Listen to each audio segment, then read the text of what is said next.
and I welcome you to the third session of today. We have amongst us today, and I'm honored to introduce Shri Ashit Mohan Prasad, sir. Having an MA in Economics from Delhi School of Economics, LLB from Bangalore University, MBA and Masters of Business Laws from National Law School, Bangalore. Sir joined the Indian Police Services in 1985 and has held various key positions including DCP and roles within the Intelligence Bureau, Government of India. Sir retired as the Director General of Police for Fire Service, Home Guards and Civil Defence. His exemplary services has been recognized with the Police Medal for Meritorious Service and the President's Police Medal for Distinguished Service. Additionally, Sir has also served as the lecturer in economics at Delhi University. We are honored to have you, Master Sir. The floor is now yours. So I will be only talking on the IPC and ENS. And earlier also, Dr. Subramania had invited me to your college, and we had spoken to the students on criminal laws. That was an overview of criminal laws where we covered all the three with the highlights of important addition and deletion done. Today we will be more specific and we only talk of the BNS and IPC. And of late, part of my pursuit post-retirement is doing some kind of academic work in other places also. So I just thought, let me also recapitulate what we have been talking about. Now let me give you a brief introduction before we get into the details of the IPC and BNS. Now there has been a lot of debate. After all, what was the reason why we got a new criminal laws? And you all remember that when the Home Minister brought it in the Parliament, he used the word victim-centric. And he said the earlier colonial laws did not give justice. It was more meant for punishment and punitive action. Now, when he said justice to and victim-centric, these two words in criminal jurisprudence becomes very, very important. When we talk of a victim, how do we define a victim? And then the question comes, the other reasons which he gave was that we should expedite the process of law. There is about 8 crore FIR is uploaded on the CCTNS, police CCTV. And you will find about 4 crore FIRs are pending investigation and disposal in the court. So there is a huge backlog. And the idea of improving the criminal law is to remove the backlog.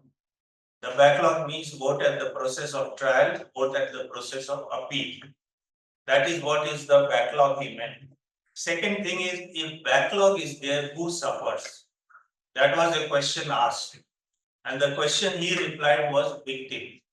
Now always we take victim as a person who is aggrieved, a person who has been at the receiving end. But you should always know, people who have been talking on CRPC, BNSS, that a victim is also a person against whom false accusation is made. Please understand. And today when we allow pre-registration of cases, that is pre-registration of FIR, you will find number of people are suffering because of false and make-up accusation. And once you make an FIR, you all know the process of closure of an FIR. It takes years to close an FIR.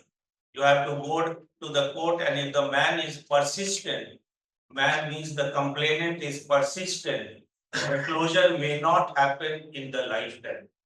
So when you talk of a justice to a victim, the justice is also to the person who is at the receiving end of the process, and also to the people against whom false accusation is made.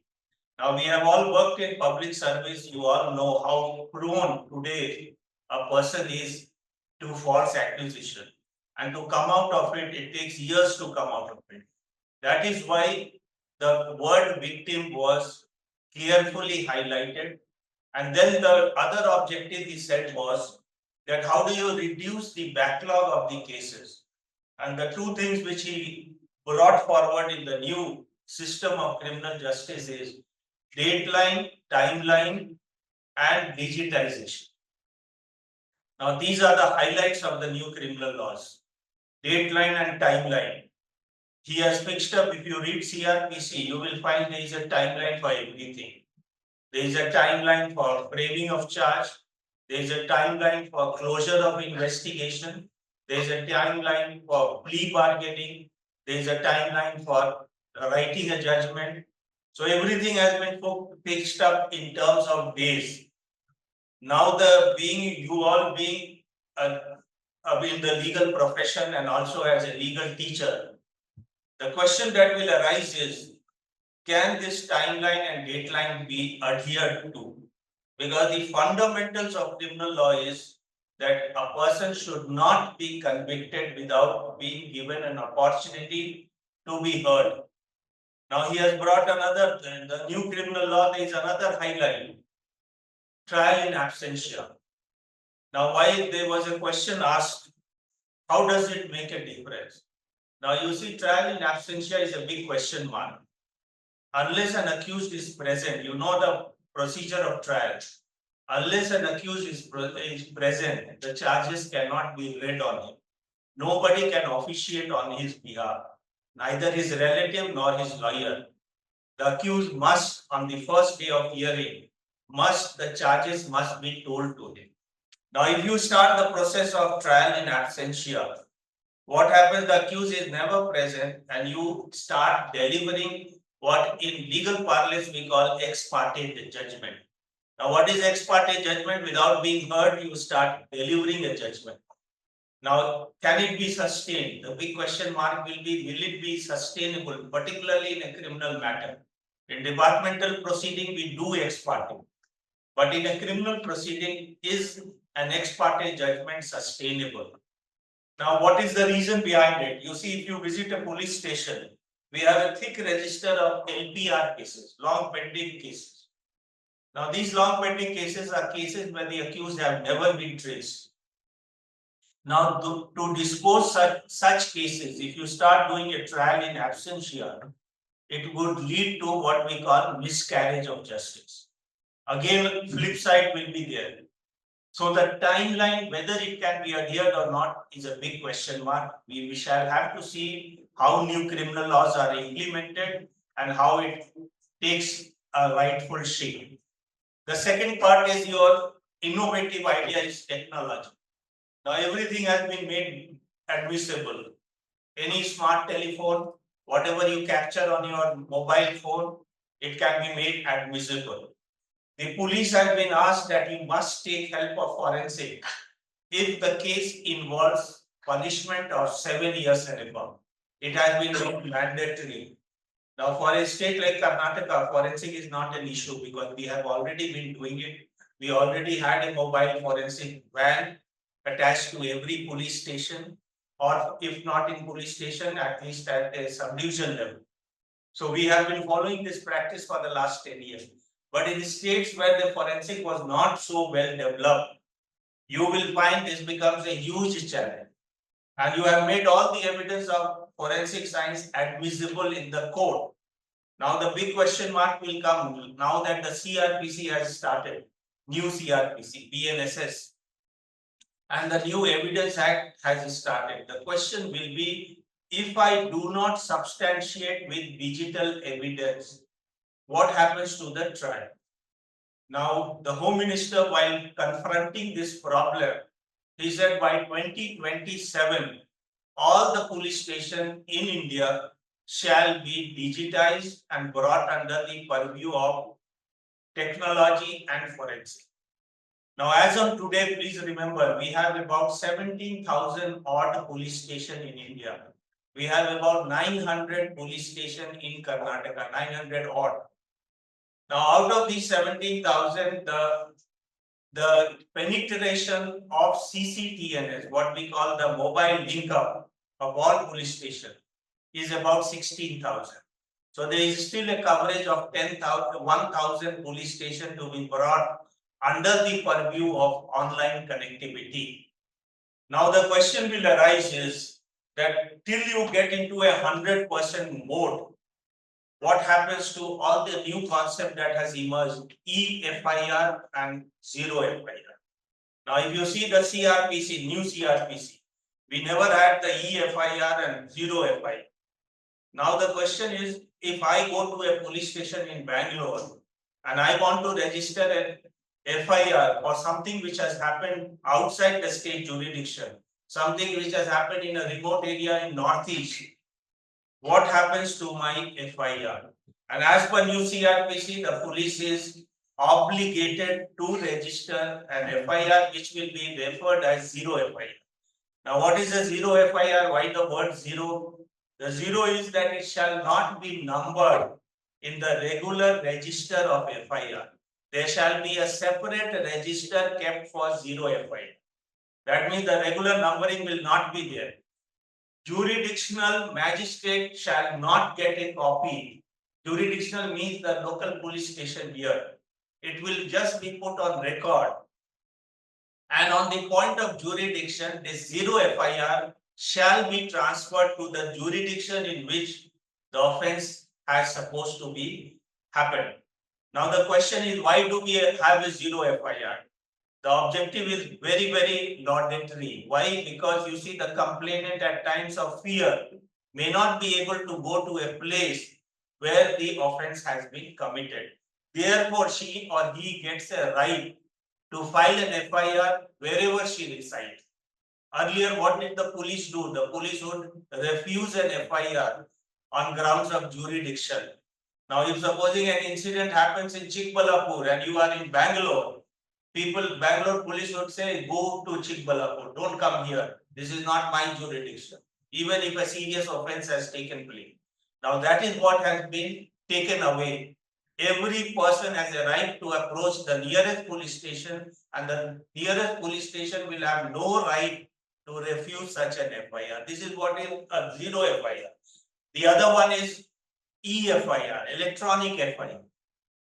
Now, electronic FIR is sitting in Bangalore. You can register an e-FIR, anything that has happened in a city like Delhi, Bombay, or anywhere.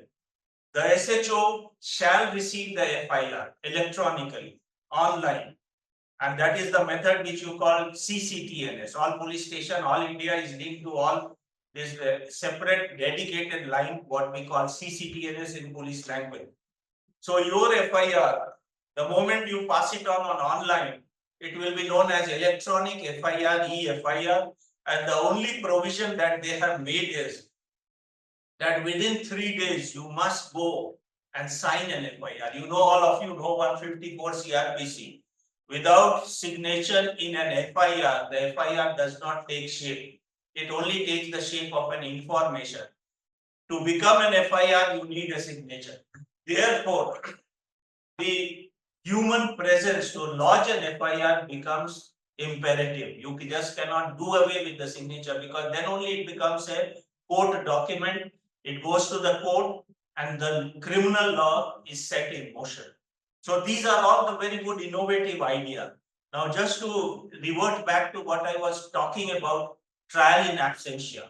Now, why it has been brought? You have found that so many economic offenders have been out of India for years together. Cases are pending, no progress made. Now the question is, how do you get them back?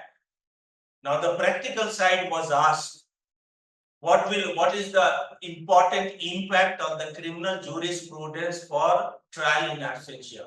Now take the case of Vijay Mallya, take the case of Choksi, who are absconders, declared absconders. They are proclaimed offenders, but yet they do not comply with the court directive. Now, what is the process? The process is extradition.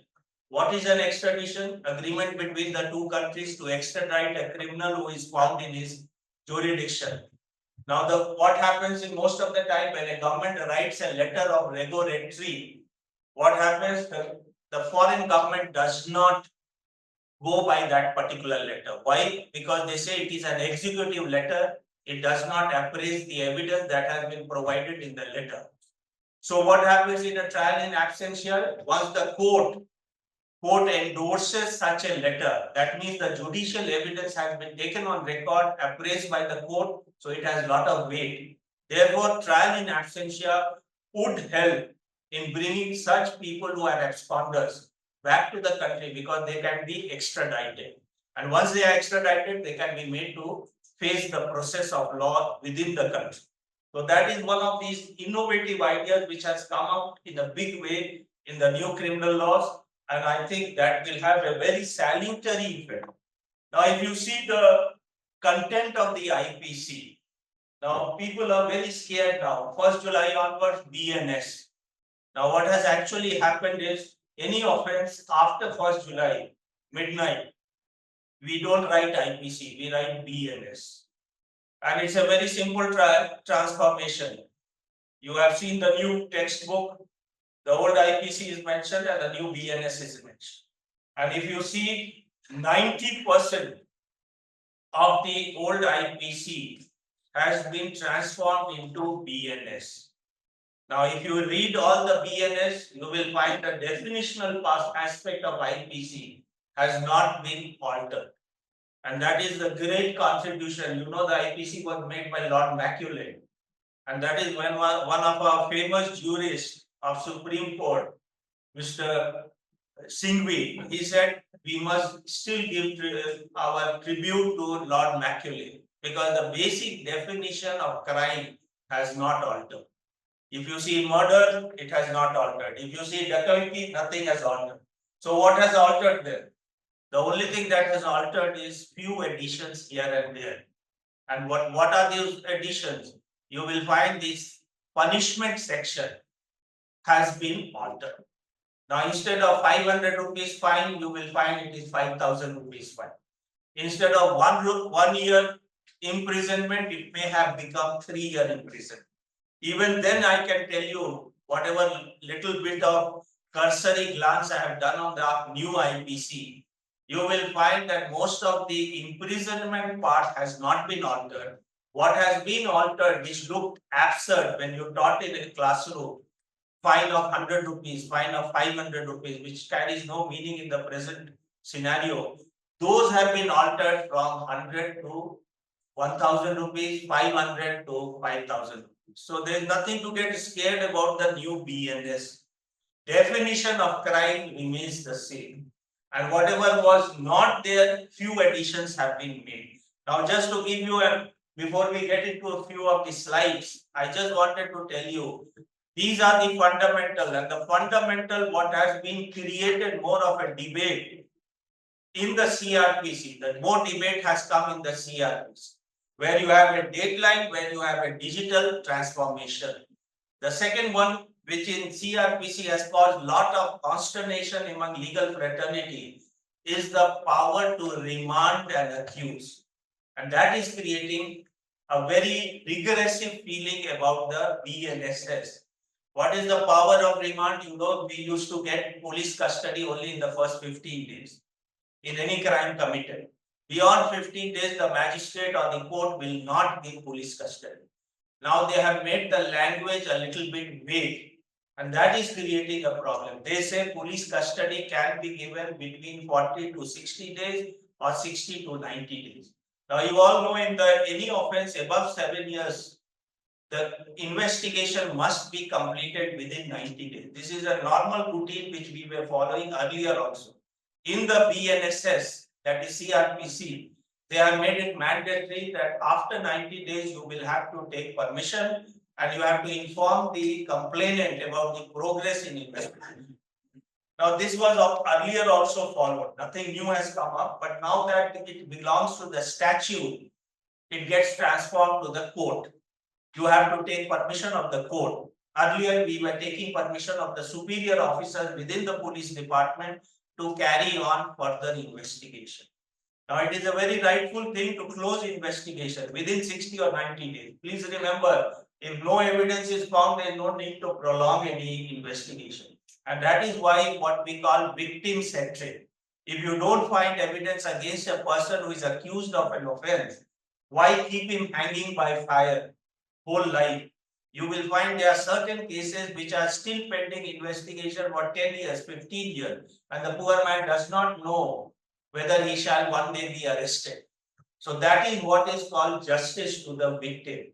A man accused of an offense should also be mentally free to come out of the offense if no evidence is found. But if you keep it pending for years together, you will find this problem will arise.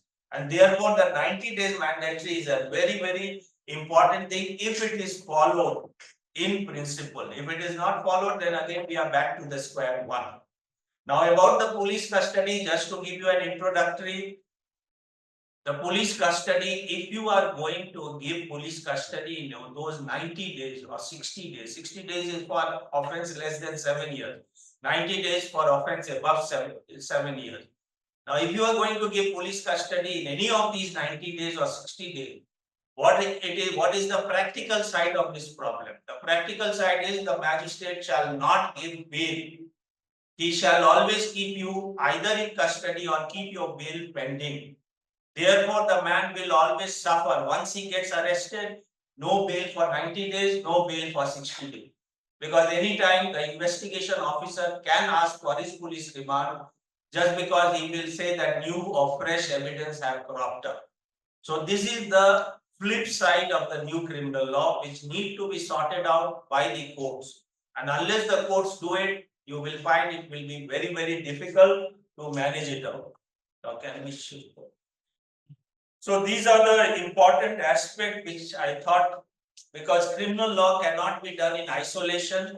You need to know the criminal law in overlap with the Evidence Act, with the CRPC and with the IPC.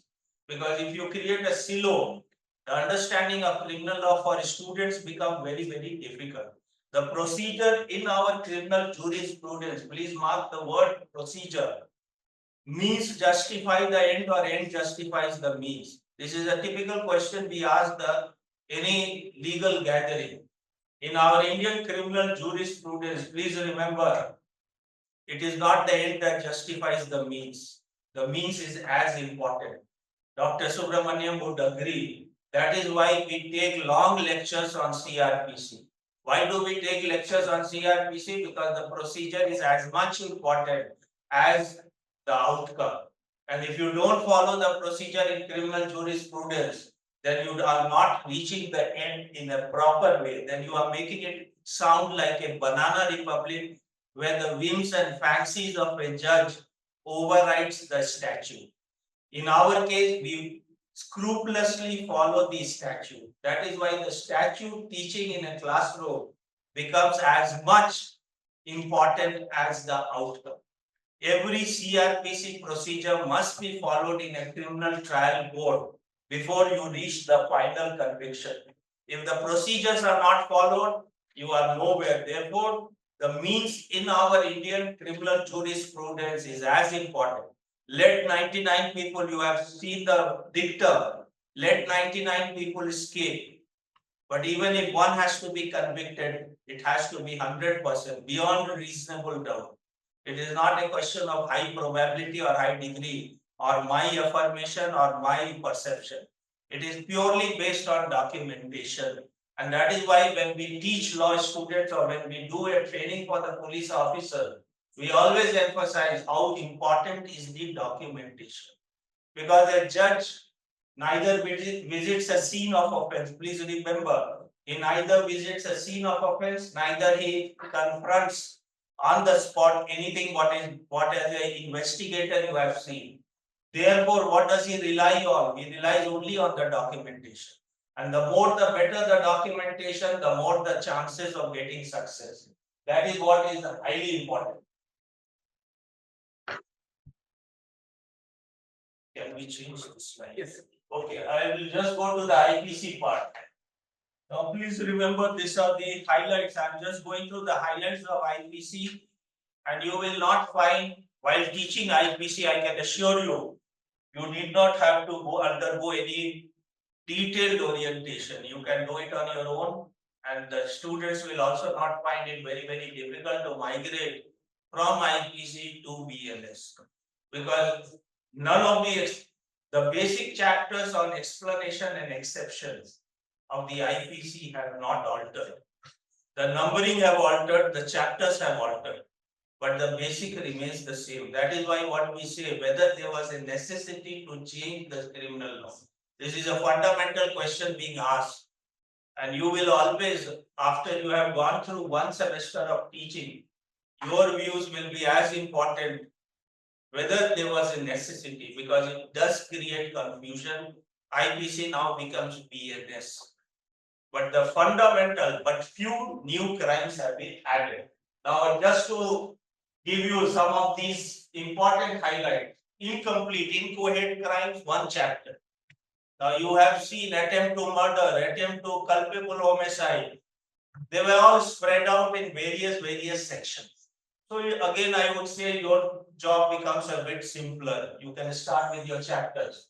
Offenses against women and children given precedence. Why? Because the government has always been gender sensitive.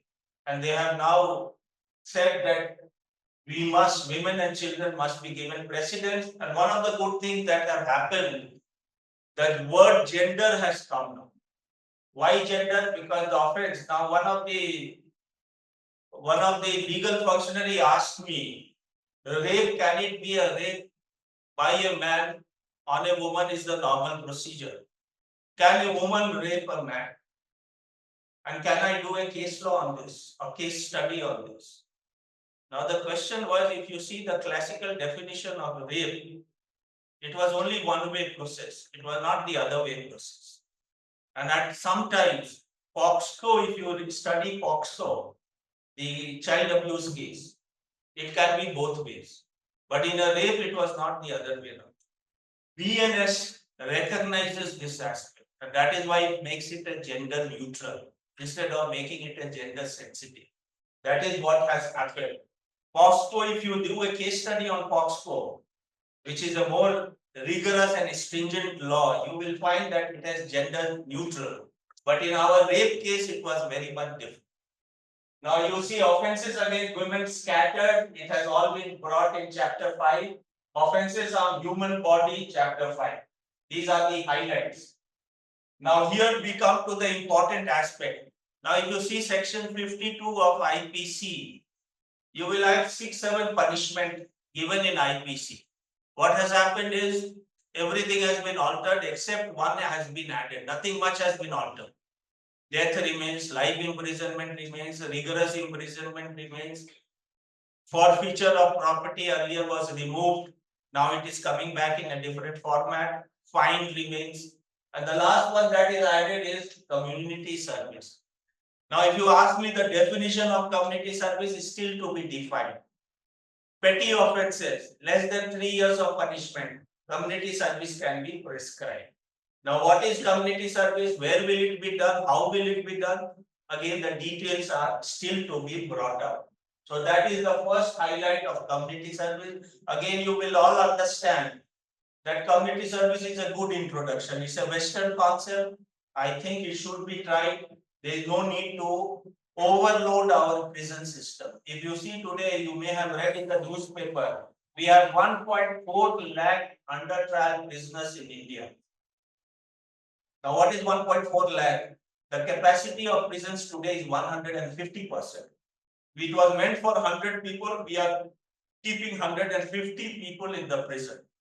What does it imply directly? It implies human rights violation. People are being made to stay in a prison in the most unhygienic, non-human condition. Now, how do you solve this problem? You cannot keep building prison every day. It's not a housing society. Therefore, what do? The only way you can do is to reduce under trial prisoners. And the courts will have to take a very open view.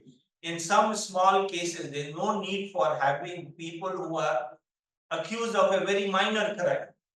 You see what happens when you arrest somebody. The job of the police is done. Now there is a case law which says that the district judge must visit the prison, line up all the under trial prisoners and ask them why you have not got the bail. And in 90% cases, you will find that the people who say, I don't have a bail because they don't know how to get a bail, they do not have legal intervention to get a bail. And that is why the Supreme Court made it mandatory that every month district judge must visit a jail along with the legal representative, find out why bail is not given, and then ask the legal aid service which is there in every district, where a panel of lawyers are there who are being paid 70,000 rupees per month to take up their case on priority and get them. You will find all the marginalized poor people in jail languishing for years together. Not that their crime is serious, because there is nobody to intervene for getting them bail. That is why I think the community service will certainly, if they implement it properly, it will solve the problem. Following petty offences, I have told you what are those petty offences. There will be 6 or 7 petty offences for which community service can be prescribed. Public servant engaging in trade, non-appearance in response to proclamation, all these are attempt to commit suicide, first time convict and misconduct by a public servant. Now these are new offences added. Please ensure this was not in the IPC. Very few new offences have been added. The number one is abatement of an offence committed by a person outside India. Now you see what is happening. Why is it relevant? This section 48 which is coming up. You will find a lot of these big people sitting and promoting murder in India, terror related, or what we call hired killing. Although the recent controversy with Canada and USA, if you have read the papers, is the other way around. India is being asked to account for certain murders committed in Canada and India. You know that Panun case, which you may have read in the newspaper, which created a lot of embarrassment. Now, you may or may not be directly involved, but the very fact of abatement of an offence becomes a major issue. And this is more because we have a large NRI citizens staying outside India. We still continue to be citizens of India. Now, there is a lot of sexual abuse, domestic violence. All those cases can be covered on the first one. Then sexual intercourse, section 69. You may have seen this has become a real matter of controversy. Now, how is it possible? You see, any person false promise of marriage, indulging in a sexual relationship with a woman, can be put under 10 years. Now, here the flip side is, in the modern society, you will find a lot of living relationships are happening.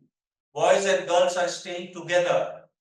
Now, whether it is on promise of marriage or not, it's a different issue. But voluntarily, any person on free consent, if he resides with somebody, will you put him under section 69? This is a major problem that is likely to happen.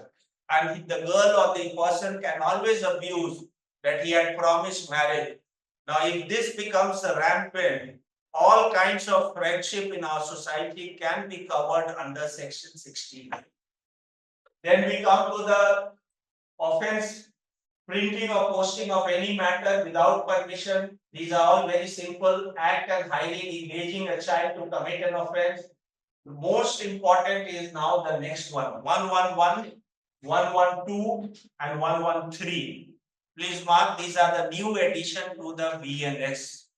What we call organized crime, what we call petty organized crime, and what we call terrorist act.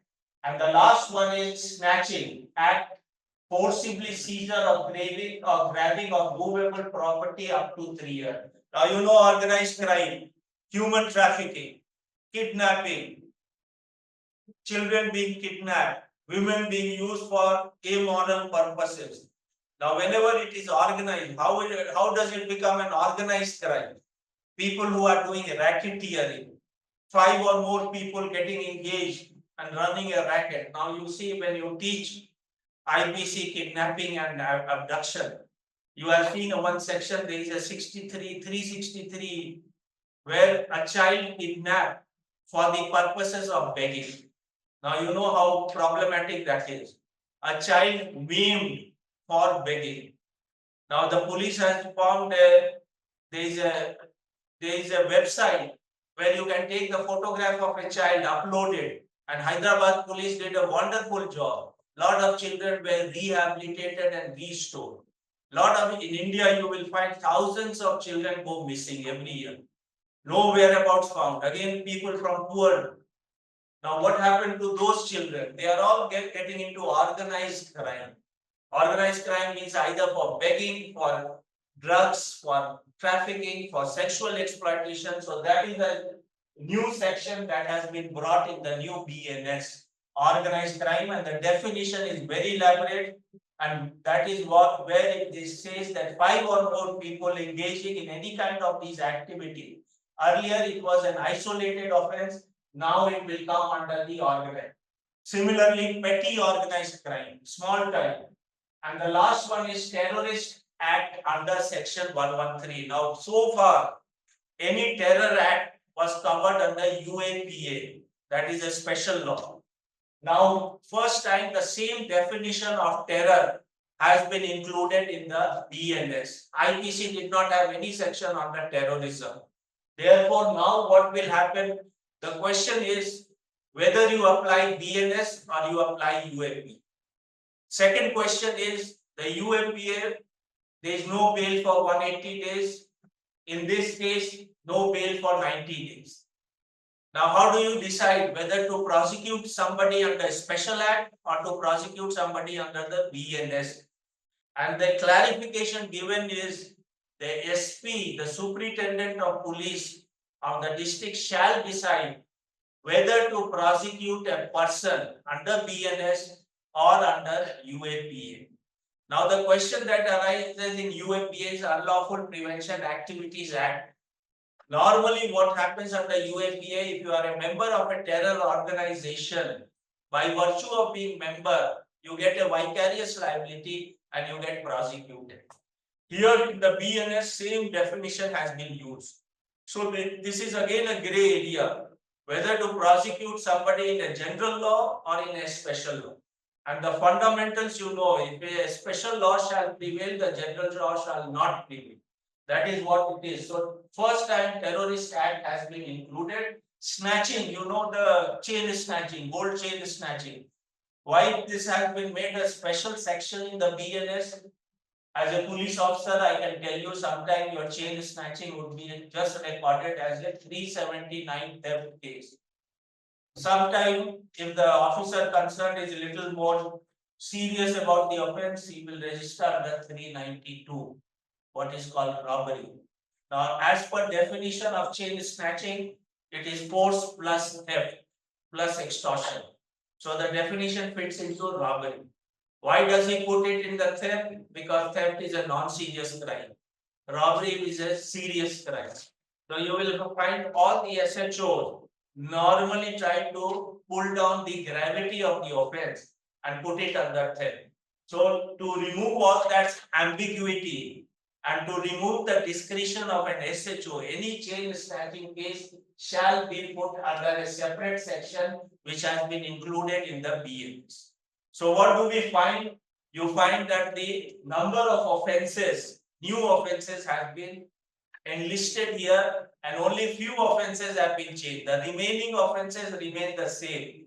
Terror, organized crime, any sexual favor on false ground of marriage or job or anything punishable under 69 and other thing abatement of an offense. So very minor changes have occurred in the BNS. The fundamental of IPC remains the same. Now these are some of the more changes. Death penalty for a gang rape of a woman. What is gang rape? 2 or more person, more than one, committing rape on a woman. This is now they have introduced death penalty. Earlier it was not there. Offences of assault to disrobe a woman made gender neutral. This is what I was talking about. It was gender sensitive. It was only one way crime. It could happen only to a woman as a victim. Now it can happen both ways, as it was done in the POXO case. Then the next one is rash and negligent. This is very important. Rash and negligent. You know, we had an All India Motor Drivers Transport Association strike. What does it say? So far, the 304A, you remember 304A IPC, bailable offense, 2 years punishment. Any rash and negligent act leading to an accidental death is 304A. Now here they have increased the punishment to 10 years. And what is the condition attached to it? That if the driver runs away from the spot without informing the police, he shall have a punishment of 10 years. Now this is a highly rigorous section. Why should he not run away? If he causes an accident, he must run away. Otherwise, there will be a mob lynching. To save his life, he must run away. This is a normal response of anybody who drives the vehicle. Therefore, this was taken into an all India level and the government decided to suspend this sentence till they take another call on it. Because 10 years means his whole life is gone. He cannot do. And if you have to implement this particular section tomorrow, you will not get a driver for any kind of vehicle driving. Nobody will risk his life for 10 years. And this is just an accident. This is not a mens rea. This is not a mischief. The last one is 124A, sedition. Sedition has been replaced by another section of law, what we call in Hindi, Deshdrohi. What is offense endangering sovereignty, unity, and integrity of India. Now, in sedition, if you remember, it was 3 years of punishment. The punishment has been enhanced. Now, this has again led to criticism. Why? Because sedition was stayed by the Supreme Court. Now they have put it in a different format, sedition, what they call destroy or offense of endangering. And that is where the 7 years, it has come in a different format. So this is one new law which has been introduced in the BNS. The offense of 309 has been deleted. An attempt to commit suicide with intent to compel or restrain the exercise of lawful authority of public. Now you know what does it mean, lawful authority? I sit in fast unto death on the gate of CMR University, and I force the dean or the chairman or the vice chancellor to agree to my demand. Now, as a public servant, we always face this problem, fast unto death. Now, what is fast unto death? You are trying to do an attempt to suicide. Now, what is attempt to suicide? 309. What is 309? The Supreme Court said it is highly regressive in nature. Therefore, 309 was eliminated from the statute. What has the government done? Government done, if you resort to fast unto death, indefinite fast unto death. You remember Anna Hazare agitation, where Anna Hazare sat down to fast unto death, forcing the government to bring a Lokpal bill. And that is what they say. If you do that and force a public authority to accede to your demand, it shall be punishable 1 year fine or community service. So 309 comes back in a different format. Earlier 309, the Supreme Court said that you need not punish a person who likes to commit a suicide. Now they say he should be given counseling, he should be made to reintegrate in the society. Now it is in a different format, it is coming up. Now the other one is mob lynching. That has also come into the new BNS, when a group of 5 or more persons on ground of race, caste or community or on any ground starts beating up any person belonging to a certain community. For example, you have seen mob lynching in a practical side. Anybody carrying cattle, they were caught and assaulted and led to the death. Similarly, anybody belonging to a marginalized section of a society, done to death on grounds of caste, religion, race, birth, etc. So that is a new offense that has been included. Mob lynching under 1032. Offense of mischief has been expanded and punishment enhanced. Loss of damage, 1 year fine, etc. Now we come to the next one. From rash or negligent act 304, 2 years to 5 years, punishment has been increased. Domain of theft has been expanded.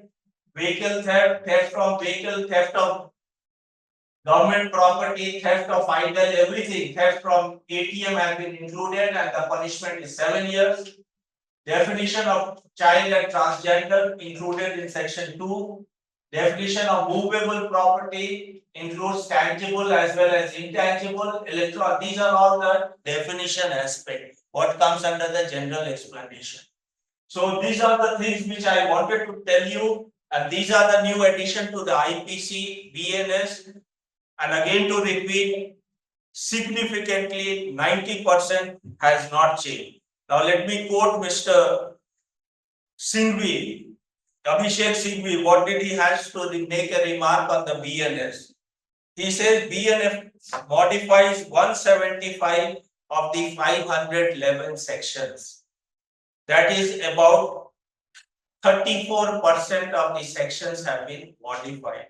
The remaining 65% remains the same. This is Mr. Abhishek Singhvi, a very eminent legal luminary of Supreme Court. He is talking on BNS. And most of the changes that have been made in this 34% are marginal changes. There are only 22 provisions which have been repealed and only 8 provisions have been added, which I have shown you on the slide. What are those 8 provisions? Mob lynching, snatching, terrorism, petty organized crime, and sexual favor of a woman on promise of marriage, job, etc. Only 8 provisions. So there is nothing much to be alarmed about that the whole thing has altered. Nothing great has altered. Then he has said that chapter 5 of IPC on general explanation, which contained 48 provisions, have been packed into one chapter and one section. That is chapter 1 and chapter 3. Now, before you start teaching IPC, you spend a lot of time on the explanation, the definition. Section 1 to 48 or 49. You keep teaching till you enter 52, where the punishment starts. Now, these have been all clubbed into one section, and all these are definition, except that lunatic word idiot has been removed, and what they have written is unsound minds. So those were the words which were highly derogatory, lunatic, idiot, etc. So unsound mind looks a little bit more decent, and this is as per the Mental Health Act. You know the Mental Health Act. They have substituted the word. Similarly, for boy and girl, there is a uniform age prescribed. For a minor, a boy of less than 16 years, a female of less than 18. Now I am told it is a uniform age of 18 years for a determination. And the second thing is gender neutral. Boys, girls, transgender, all have been included in the definition. So that is another important thing they have done. Chapter 17 of IPC, offences against property, contained 84 provisions. Now it contains 31 sections under the same chapter of BNS. That means all those, theft, extortion, robbery, dacoity, criminal breach of trust, all have been included and reduced in the numbering. So now from 511 sections, we are landing up with only 368 sections in IPC. The CRPC has gone up from 468, it is now touching, I think, 475 or 480. CRPC goes up, IPC significantly comes down. And there are a lot of definition chapter like thugs, decriminalization of tribes. Certain words have been used, criminal tribes. In the pre-British period, those words have been removed. And rightfully it has been removed because it has no relevance in the contemporary society. The real changes is 8 new section, which is about 2.24% of 356 section. So Singhviji says that the real change is only 2%. So there is nothing much has happened in IPC, only 2% new additions have been made. And sedition has been changed to Deshdrahi, which I called you, affecting the sovereignty, integrity of India, where the punishment has gone up from 7 years to 3 years to 7 years. Earlier it was sedition. And why sedition came in the bad picture? You saw a girl from Bangalore arrested by Delhi police for writing a poetry, and the Delhi police came and arrested a 21-year-old girl from Bangalore. That was the height of the misuse of 124A. What did she write in the poetry? Criticizing the government. Now, if you see sedition, it violates freedom of speech and expression. Everybody has a right to criticize. You cannot curtail. And anything which violates the fundamental rights of the Constitution, those statutes shall be eliminated from CRPC or IPC. Therefore, the Supreme Court was right in removing that particular section. But again, the problem is it comes back in a different format. So it doesn't solve the problem. But only 2% of the sections have been altered and added. So this is what is in summary the IPC and the BNS. And my take on IPC and BNS is that fundamentally it remains the same. Few sections added, few punishment altered. This is the bottom line of the new BNS. As you teach in the class and as you read the BNS, you shall yourself discover what I have said is right or wrong. So with this, I thank you for your hearing and I shall close it here. Thank you. Thank you so much, sir, for your insight on IBC and BNS and also speaking to us from your experience.